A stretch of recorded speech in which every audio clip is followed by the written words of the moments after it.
কালীগঞ্জ উপজেলার সুইতলা মল্লিকপুর নামক স্থানে দক্ষিণ এশিয়ার সব থেকে বড় বটবৃক্ষটি আমি দেখতে আসছি এবং আপনাদেরকেও দেখাতে আসছি। এই দক্ষিণ এশিয়ার ভিতর 2.8 একর জায়গা জুড়ে এই বটবৃক্ষটি রয়েছে। এই বটবৃক্ষটি অনেক পুরাতন একটি বটবৃক্ষ। আপনাদেরকে ঘুরে ঘুরে চারিপাশটা দেখাবো। প্রিয় দর্শক, এটা এশিয়া মহাদেশের সব থেকে বড় বটবৃক্ষ গাছ। আপনারা দেখতে পাচ্ছেন চারিদিকে ছড়ানো ছিটানো। একটু ঘোরায় ঘোরায় দেখাও তো ভাই। তো এটা রয়েছে বেথুলে মল্লিকপুর সুইতলা বাজার নামক স্থানে। তো আপনারা চাইলে এই বড় বটবৃক্ষ গাছটি ফ্রি টাইমে দেখতে আসতে পারেন। খুবই সুন্দর একটা জায়গা, খুবই মনোরম পরিবেশ। আর আমার পাবলিক সার্ভিস চ্যানেলে যারা নতুন তারা অবশ্যই চ্যানেলটি সাবস্ক্রাইব করে পাশে থাকবেন সুন্দর সুন্দর ভিডিও দেখার জন্য। আমি অলওয়েজ সচেতনমূলক ভিডিও আপলোড করি, বাট এটা হচ্ছে একটা ট্যুরিস্ট ভিডিও।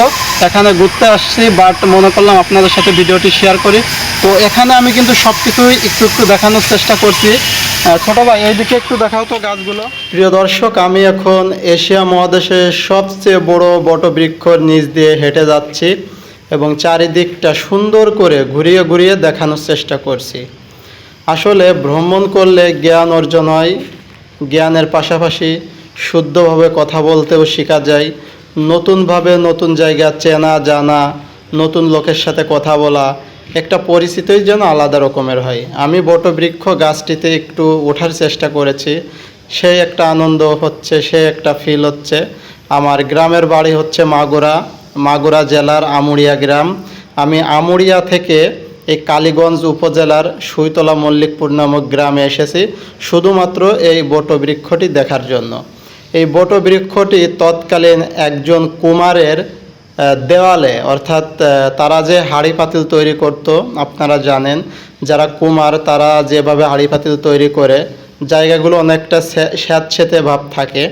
তো তাদের একটা পুরাতন দেওয়ালে এই বটবৃক্ষটি জন্মে এবং ওই বটবৃক্ষ থেকে শিকড় দিয়ে আস্তে আস্তে করে বহুত কাণ্ড শাখা প্রশাখার মাধ্যমে এই বটবৃক্ষটি আস্তে আস্তে অনেক বড় আকারে রূপ নেয়। তো এখন যে বটবৃক্ষটির গাছের নিচে আমি আছি, এটাই সেই এশিয়া মহাদেশের সব থেকে বড় বটবৃক্ষ। এর আয়তন হচ্ছিল 2.08 একর জায়গা জুড়ে রয়েছে। এখানে কিছু বসার জায়গা এবং সুন্দর প্লেস রয়েছে। দূর দূরান্ত থেকে যারা এই জায়গাটি ভ্রমণ করতে আসে তাদের জন্য সীমিত আকারে বসার কিছু ব্যবস্থা রয়েছে। প্রিয় বন্ধুরা, এই ভিডিওগুলো করতে অনেক কষ্ট হয়। ভিডিওগুলো ভালো লাগলে অবশ্যই একটা লাইক কমেন্ট, চ্যানেলটা সাবস্ক্রাইব করে পাশে থাকবেন এরকম ভিডিও পেতে। তো আমি অনেকটা চেষ্টা করছি এই বটবৃক্ষটির গাছের উপর ওঠার জন্য, কিন্তু 2 বের চেষ্টার ফলে আমি ব্যর্থ হয়েছি। 3 বেরার মাথায় আমি সাকসেস। অর্থাৎ কোনো কিছু যদি আপনি না পারেন কখনোই হাল ছেড়ে দেবেন না, এক সময় আপনি সাকসেস অবশ্যই হবেন, শুধু হাল ধরে রাখতে হবে। এই বটবৃক্ষটি দেখেন শিকড় কাণ্ড শাখা প্রশাখা কীভাবে মাটির সাথে লেগে রয়েছে। প্রতি বছরই কিছু না কিছু নতুন গাছ তৈরি হয় এই শিকড় থেকে। আর এই বটবৃক্ষটি বাংলাদেশের ভিতর নয়, সারা বিশ্বের ভিতরই নাম্বার 1 এবং সবচেয়ে বৃহত্তম বটবৃক্ষ।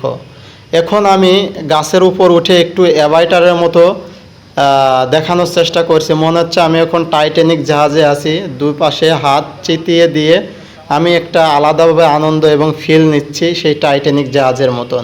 মনে হচ্ছে আমি এভারেস্ট জয় করে ফেলেছি। প্রিয় বন্ধুরা, আপনারা আসলেও এই এভারেস্টটি জয় করতে পারবেন এবং এইখানে দাঁড়িয়ে সুন্দর সুন্দর ছবি প্লাস অনেক ফটো তুলতে পারবেন। আসলে সুন্দর জায়গায় গেলে সুন্দর করে ছবি তুলতে মন চাই। এর কাণ্ডগুলো দেখেন মাটির সাথে কিভাবে লেগে রয়েছে। আসলে অসম্ভব সুন্দর এই বটবৃক্ষ গাছটি এবং আশেপাশের জায়গাগুলোও অনেক সুন্দর। প্রিয় বন্ধুরা, সাথেই থাকুন আর দেখতে থাকুন আমাদের এই প্রিয় বটবৃক্ষটি। প্রিয় দর্শক, আপনারা দেখেছেন এর চারিপাশেই কিন্তু বটবৃক্ষ গাছটি ছড়িয়ে ছিটিয়ে রয়েছে। সত্যিই অসাধারণ দেখতে। এই প্রতিটি গাছের শিকড় থেকেই কিন্তু এই গাছগুলো তৈরি হয়েছে। আপনাদেরকে আরও দেখায়, দেখেন প্রতিটা গাছ কিন্তু শিকড় দিয়ে, মানে শিকড় থেকে তৈরি। আসলে বটবৃক্ষ কেউ কিন্তু ওইভাবে তৈরি করতে পারে না।